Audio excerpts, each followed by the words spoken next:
नमस्कार, मैं हूं निकिता और आप देख रहे हैं सत्य हिंदी। एक नजर डालते हैं अब तक की सुर्खियों पर। एलपीजी संकट पर संसद में हंगामा। संसद परिसर में प्रधानमंत्री मोदी के खिलाफ लगे नारे। विपक्ष बोला, नरेंद्र भी गायब, सिलेंडर भी गायब। गुरुवार को संसद परिसर और संसद के अंदर एलपीजी गैस सिलेंडर की कमी को लेकर विपक्ष ने जोरदार विरोध प्रदर्शन किया, जिसके कारण लोकसभा की कार्यवाही स्थगित करनी पड़ी। कांग्रेस अध्यक्ष मल्लिकार्जुन खड़गे ने सरकार पर पश्चिम एशिया में जारी संघर्ष से पैदा हुए ऊर्जा संकट को संभालने में नाकाम रहने का आरोप लगाया और इस मुद्दे पर संसद में पूरी चर्चा की मांग की। प्रदर्शन के दौरान विपक्षी सांसदों ने प्रधानमंत्री नरेंद्र मोदी के खिलाफ नारे भी लगाए। इस विरोध में नेता प्रतिपक्ष राहुल गांधी और वायनाड सांसद प्रियंका गांधी भी मौजूद रहीं। खड़गे ने दावा किया कि देश भर में एलपीजी की भारी कमी है और लोगों को रिफिल के लिए 25 दिन तक का इंतजार करना पड़ रहा है। उन्होंने कहा कि हॉर्मुज जलडमरू मध्य में संभावित रुकावट से कतर और अबू धाबी से आने वाली ऊर्जा आपूर्ति प्रभावित हो सकती है। विपक्ष ने मांग की है कि सरकार एलपीजी कीमतों में तत्काल कमी करे और संकट पर पारदर्शी जांच करे ताकि जनता को सच्चाई पता चले। कैंपस में हुए प्रदर्शन के दौरान सांसदों ने पीएम मोदी के खिलाफ जोरदार नारे लगाते हुए कहा कि नरेंद्र सरेंडर, नरेंद्र गायब, सिलेंडर भी गायब। वहीं सरकार ने संकट से इनकार करते हुए कहा है कि स्थिति पर नजर रखी जा रही है। ट्रंप का नया ट्रेड वॉर, 16 देशों पर जांच, भारत भी जांच के दायरे में। अमेरिका की ट्रंप सरकार ने दुनिया के 16 देशों के खिलाफ एक नई व्यापार जांच शुरू करने का ऐलान किया है। इसमें भारत भी शामिल है। अमेरिकी ट्रेड रिप्रेजेंटेटिव जेमिसन ग्रीड के मुताबिक अमेरिका ट्रेड एक्ट 1974 की सेक्शन 301 के तहत यह जांच करेगा। दरअसल अमेरिका का आरोप है कि ये देश अपनी जरूरत से ज्यादा सामान बना रहे हैं, जिसकी वजह से बाजार में असंतुलन पैदा हो रहा है। अमेरिका इसे स्ट्रक्चरल एक्सेस कैपेसिटी कह रहा है। ट्रंप प्रशासन का मानना है कि इससे अमेरिकी बाजार और वहां के रोजगार पर बुरा असर पड़ रहा है। यह कदम तब उठाया गया जब हाल ही में अमेरिकी सुप्रीम कोर्ट ने राष्ट्रपति ट्रंप के पुराने टैरिफ प्रोग्राम को असंवैधानिक बताते हुए रद्द कर दिया था। अब अमेरिका नए नियमों के जरिए विदेशी सामानों पर आयात शुल्क बढ़ाने की तैयारी कर रहा है। जांच के दायरे में आने वाले प्रमुख देशों में भारत, चीन, मैक्सिको, जापान, दक्षिण कोरिया, यूरोपीय संघ और वियतनाम जैसे देश शामिल हैं।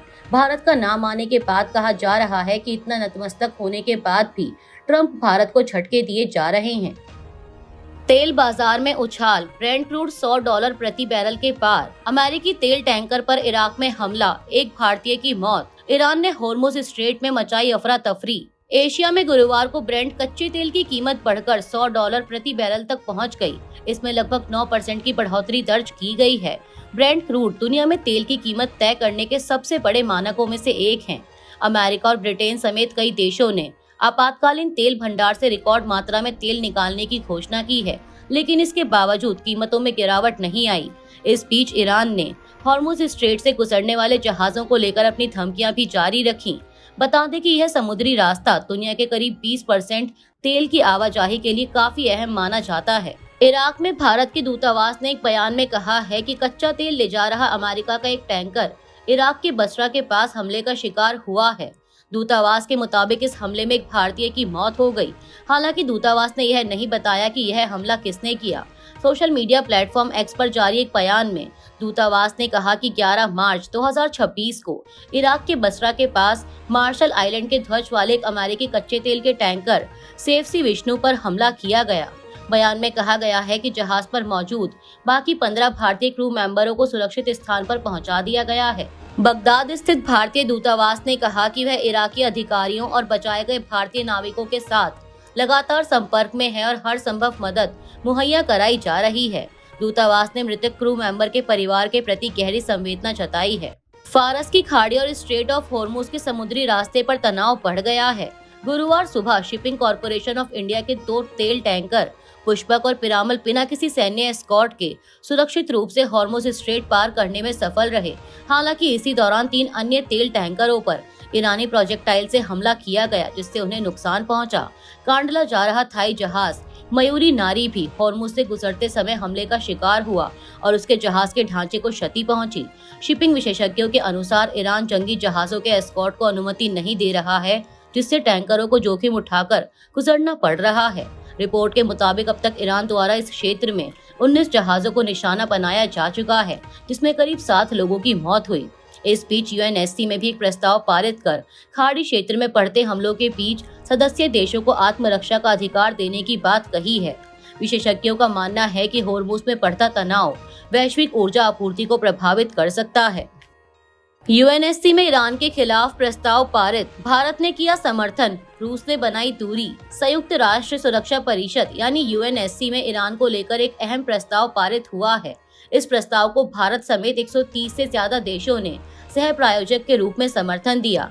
यह प्रस्ताव बहरीन की पहल पर लाया गया था, जिसमें ईरान द्वारा खाड़ी सहयोग परिषद यानी जीसीसी देशों और जॉर्डन पर किए गए हमलों की कड़ी निंदा की गई। 15 सदस्यीय सुरक्षा परिषद में हुए मतदान में 13 देशों ने प्रस्ताव के पक्ष में वोट दिया, जबकि रूस और चीन ने वोटिंग से दूरी बनाई।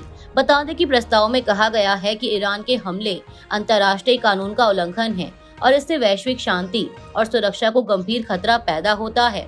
संयुक्त राष्ट्र ने ईरान से तुरंत सभी हमले रोकने की मांग की, खासकर Bahrain, Kuwait, Oman, Qatar, Saudi Arab, संयुक्त अरब अमीरात और जॉर्डन के खिलाफ। इसके अलावा प्रस्ताव में यह भी कहा गया कि ईरान पड़ोसी देशों के खिलाफ किसी भी तरह की उकसावे वाली कार्रवाई या धमकी से तुरंत और बिना शर्त पीछे हटे। वहीं रूस ने इस प्रस्ताव का विरोध किया। रूस ने इसे एक तरफा और असंतुलित प्रस्ताव बताया और वोटिंग में हिस्सा लेने से परहेज किया। संयुक्त राष्ट्र में रूस के राजदूत वासिली नेबेंजिया ने अमेरिका और इस्राएल पर ईरान के खिलाफ आक्रामकता का आरोप लगाया। उन्होंने कहा कि इस प्रस्ताव में हमलों के असली कारणों को नजरअंदाज किया गया है। पिछले 11 दिनों से ईरान की ओर से किए जा रहे मिसाइल हमलों ने इस्राएल के मध्य हिस्से को पूरी तरह हिलाकर रख दिया है। सरकारी आंकड़ों के अनुसार केवल 11 दिनों के भीतर इस्राएली नागरिकों ने अपनी संपत्ति और वाहनों के नुकसान के लिए 9000 से अधिक मुआवजे के दावे फाइल किए हैं। खबरों के मुताबिक ईरान इस बार कम लेकिन बहुत सटीक और घातक हमले कर रहा है। ईरान ने क्लस्टर बमों का भी इस्तेमाल किया, जिससे रिहायशी इलाकों में भारी तबाही हुई। वहीं इस्राएल के प्रधानमंत्री बेंजामिन नेतन्याहू ने युद्ध के बढ़ते खर्च को देखते हुए रक्षा बजट में अरबों शेकेल यानी इस्राएली मुद्रा की बढ़ोतरी की है। नेतन्याहू ने साफ कर दिया है कि वे दुश्मन को कुचलने के लिए किसी भी हद तक जाएंगे, भले ही इसमें भारी पैसा खर्च हो।